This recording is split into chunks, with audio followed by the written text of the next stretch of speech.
Week of Thanksgiving, I'd like to recognize and give thanks to Jonas Jennings. He does a tremendous job for us as Director of Player Development, kind of a right-hand man. He does a great job. But today is his annual Thanksgiving Turkey Giveaway Day over in College View Hills in Atlanta, where he grew up. I think he's done it now, Claude was saying 13 years. Maybe he's given away over 230 turkeys to an impoverished area over in College View, and just appreciate all Jonas does for our program and really for our kids, and for him to give back to that community means a lot. He's done it every year I know that I've been here, and does a tremendous job. With that, leading to Georgia Tech, and our guys getting to go play in Atlanta, an opportunity to play and where a lot of our guys, one of our main recruiting areas where a lot of our guys are from. And it's a great atmosphere, and I know our guys will be excited for a rivalry game to play in Atlanta. And it's the next part, it's the next chapter, and what are they going to write about this chapter with each group? And I know our guys will be fired up, ready to go this week.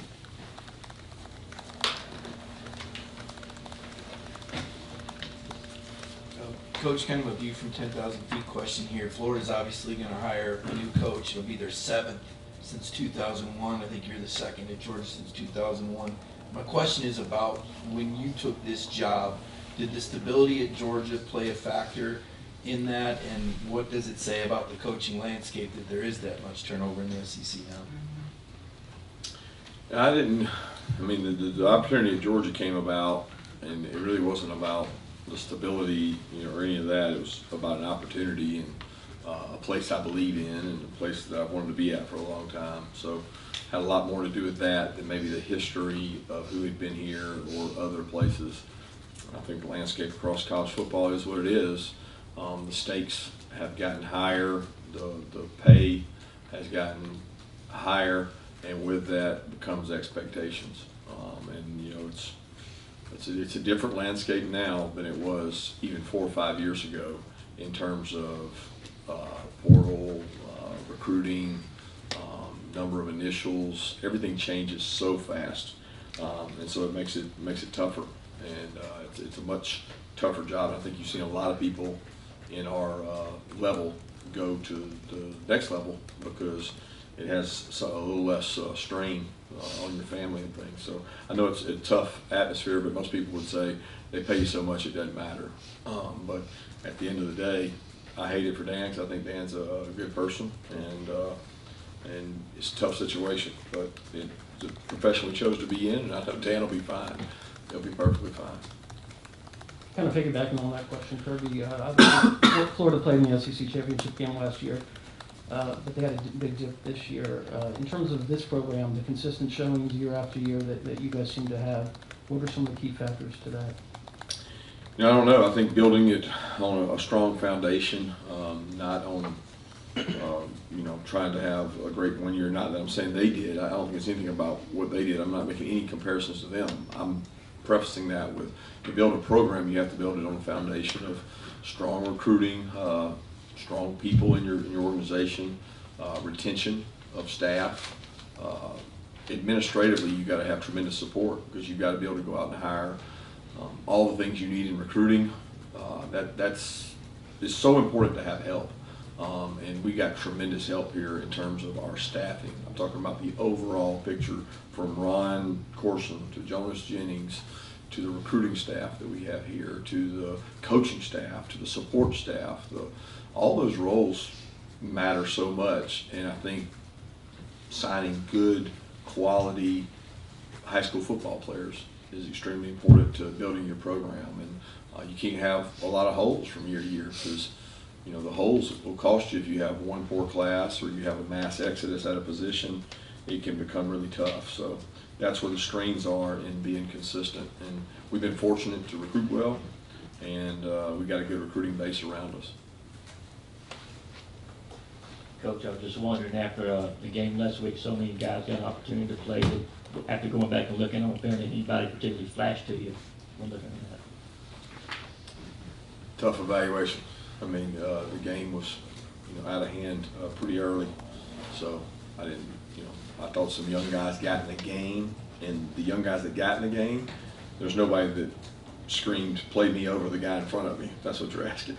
There's guys that scream, "I'm gonna be a good player when I figure this out," but there's no astonishing news from watching the tape. Coach, Xavier Story had an interception on Saturday. What has his development process been like working with the outside and inside linebackers? He's come a long way. You know, he was here over spring, but he didn't get to practice because of a foot injury, and so he came in a little injured, and that probably hurt his progress early in terms of being able to learn and do things. We played him at outside backer early on. Since we've had 2 injuries at inside backer, we moved him to inside backer. He's probably better suited to play that position right now in terms of size, speed, strength. He's not big enough to hold up out at outside backer right now, but he has good instincts. He's flashed on the scout team and made some good plays, and I thought he had not necessarily the pick and the turnover. That was a little bit luck, but he had some other good plays where he showed some quickness and some instincts to go strike people. And I think he could be a big help for us, and he's a guy in the last 3 to 4 weeks we've picked up in terms of really getting better and working. Coach, I just want to ask, what have you kind of seen from Tech so far this season, I guess on film, and also just they've obviously struggled a little bit recently. Does this still rightfully have all that juice still, though, knowing that it's Georgia Tech, and do you have to kind of get your guys up and avoid, I guess, the practices you had last week? No, I don't think our guys will be. It'll be completely different because these kids were all recruited by Tech. They know Tech's players. They know a lot of those guys. That doesn't concern me. Our guys have been very mature and handled things really well. We challenged them after the game the other day to come out and approach this thing with a will not be denied attitude. We're going out to go play our best game. That's our goal. Play our best game of the season. How do we do that? We usually do it by practicing well. So that would be the goal for us. Coach, obviously the year has gone well. When you were assessing the team, you and your staff were assessing coming into the season, to get to this point like you have, 11-0, has there been an area that has gone surprisingly well, maybe even that you might have been concerned about? And I guess conversely, is there an area you still feel like to be a championship team, we got to get better here? Yeah, I mean all across the board. I'm not going to single any unit out, but obviously, we've got to play better in a lot of parts. Nobody has arrived. No group has arrived. I don't look at it as this area is an area of concern. That's not how, at least I wouldn't vocalize that in here. That's not my way of doing things. I look at it as how do we get better as a team? How do we get better on special teams? How do we become more explosive offensively? But going back to the offseason, I think you're constantly looking to build your roster. Who can impact our roster? Who can we get to upgrade and make us better that possibly is there in the portal, or a freshman, or a guy that we can sign? And we had concerns coming into the season at a lot of positions of depth. We don't have as much depth as we've had. But a couple of them, the O-line, D-line, we have more depth than we've had. At receiver and DB, I've said all along, we're much more thin than we've ever been. Yeah, I want to ask you about Brock Bowers leading your team in receptions and touchdowns through the first 11 games of the season. What has allowed him to do that as a freshman? Staying healthy. We really haven't had anybody else that's been consistently healthy. Look across the board. I mean, I don't know that we have anybody that's played in every single game. I mean, maybe AD. I think AD's been the only guy, and he was a true freshman starting out. Much like Brock, but they both went through the spring, which helped them. But biggest thing, Brock's consistency. Number one, he's not just a role player. He can block. He plays with physical toughness. He's very intelligent. He takes notes. He comes in early, watches his tape. And when you have dependability and talent mixed together, it's usually what you get when you got a guy that's put up those kind of numbers. But I mean, again, it takes opportunities, and he's been healthy for all the games we've played. Do you remember how you viewed this rivalry as a recruit and then as a Georgia player? And do you have any feel for how today's players view this rivalry compared to your era? Yeah, I wasn't a big college football fan as a recruit, so it's hard for me how I viewed it. I didn't come to Georgia Tech games. I didn't grow up going to those. I grew up going to high school football games and watching TV on Saturdays. So I really have. As I got here, there was an ingrained built-in belief that you had to beat your in-state rival, but we also had conference rivals. So it just became, you play on something so many times that it falls on deaf ears sometimes. If you say, well, that's our rival, that's our rival, that's our rival. We don't get into that because it really just loses its effectiveness if you use it all the time. So who's not our rival? And that's, we look at it as a chance to grow, and we want to become the best team we can become, and they stand in our way. So we have an opportunity to go play them, and you use game reps to grow and become better. Everything gets heightened in a game rep. So that's what we want to do. We want to go out here and make sure our team is getting better with each and every performance, and we're trying to play that perfect game. But it's not about the history of the rivalry, because our guys, they weren't even born when I was playing. So our guys have no recollection of that. Brett Seether was able to get in the end zone and I think lead in receptions on Saturday. How is his role kind of fit in, especially behind Darnell, John Fitzpatrick, and Brock Bowers? Brett's done a good job. He's been over, actually came over working on the scout team with us more this last week than he has previously. And I've always said that's one of the greatest confidence factors you can get. You go against a really good defense. He was over against us. I know he made 2 or 3 plays on the scout team. He did a really nice job giving us a look of the opponent, and I think that carried over to his confidence in the game. Plus, he got more reps. He got more opportunities. Coach, not looking for any game plans, but what has impressed you about the Tech team and their 3 phases?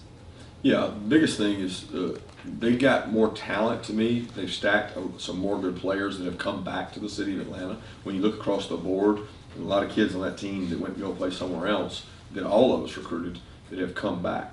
They've had some key injuries. They've had injuries, at the quarterback position. It's been in and out, back and forth. But they always do a good job in the kicking game. Jeff always takes part of that. That's a big part to him that he plays a role in. You can see his influence in terms of the way they play the game, the way they rush kicks, the way they return kicks in all phases. So it's one of those things that they played a tough schedule as well, and got a lot of respect for how they play. Kirby, on the one-time transfer exception, this is the first season that's been in place. Obviously, players have gotten waivers before, but this first season that's been in place. Haven't gone through it now. What has your view evolved on how much of an impact this is going to have every year now that this is just kind of life in college football? Yeah, I think it's too early to tell how it may impact. I think you're always going to have a resource to patch holes. Who patches holes the best? Do we start getting super teams where all guys want to go to a certain place?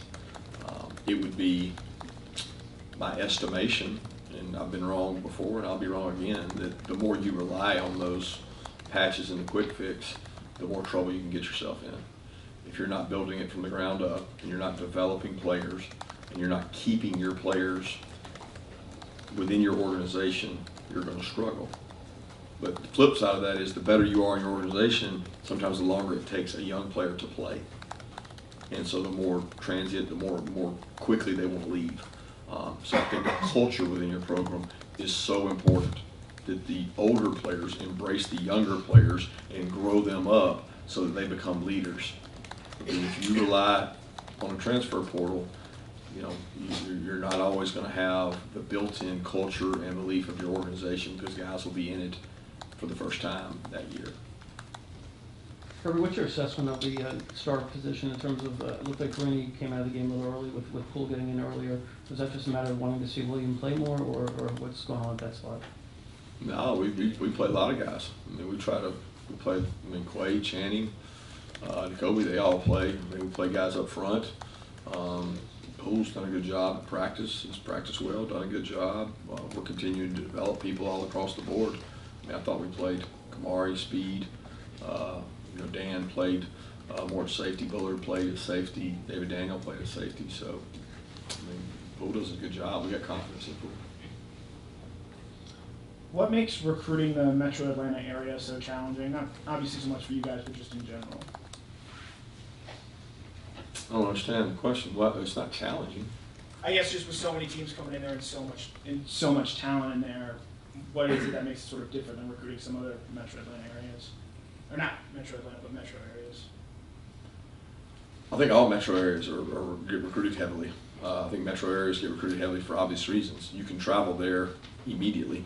So there's a large airport. They attract a lot of people. People come there to recruit them. They probably sometimes get over-recruited. I don't know. You know, sometimes the metro areas are the kids are fully developed. They played in a big-time program, but I don't look at it as any more challenging in Atlanta than it is in another major city, Houston, or wherever.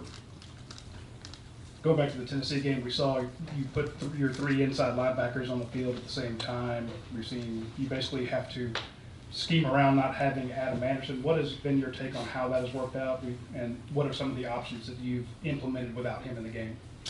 Well, we've always had that. We've had that package always. I mean, we did it against Florida. We did it prior to Florida. We try to get our best football players on the field in terms of speed. We've just done it a little more often now, but we carried that every year. We did it in the past against Auburn. We did it in the past against other teams.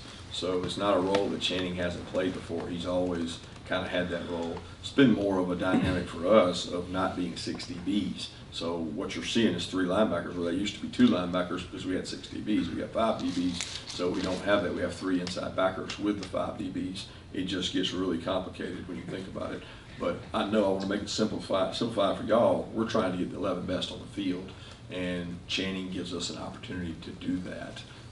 But we also have to be cognizant of there's more snaps in the game, so the more the 3 of them are on the field, is that taking away from the 1st and 2nd down, which gets you to 3rd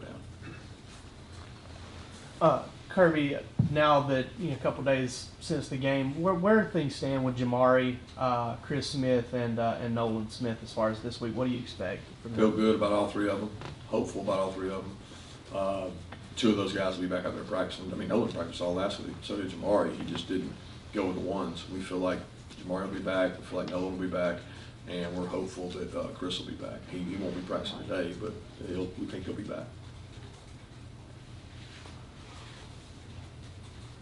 Kirby had a rare opportunity to play 4 quarterbacks in one game. Did you see enough to have some takeaways share with us? Yeah, I thought all 4 guys did what we asked them to do. We gave, we didn't give Brock as much of a chance as we gave those other guys because by that time it was, we're running the clock and we had some linemen that we wanted to get in the game, a couple walk-on kids that had not played. It's always important to me that if you're going to put a quarterback out there, you want to give him the best opportunity to be successful of who's in front of him. But I thought those guys did a nice job. I think their understanding of the system is getting better and better with the reps. They take reps each week, although Brock's are mostly scout team. Those other guys get a lot of quality reps. And great opportunity to get out there and grow and get game time experience.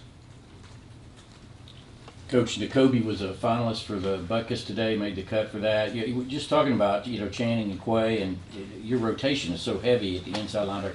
What in your mind makes him deserving of that award should it end up coming his way? Because he's one of the best linebackers in the country. And if the award is based on statistics and number of snaps, shame on the award, because that's not what it's about. It's supposed to go to the best linebacker in the country. And I've been very fortunate to coach guys that have won that at multiple places, and he's in that same category of guys, and it's tough because I think Quay and Channing are deserving of it. But what's great about those 3 guys?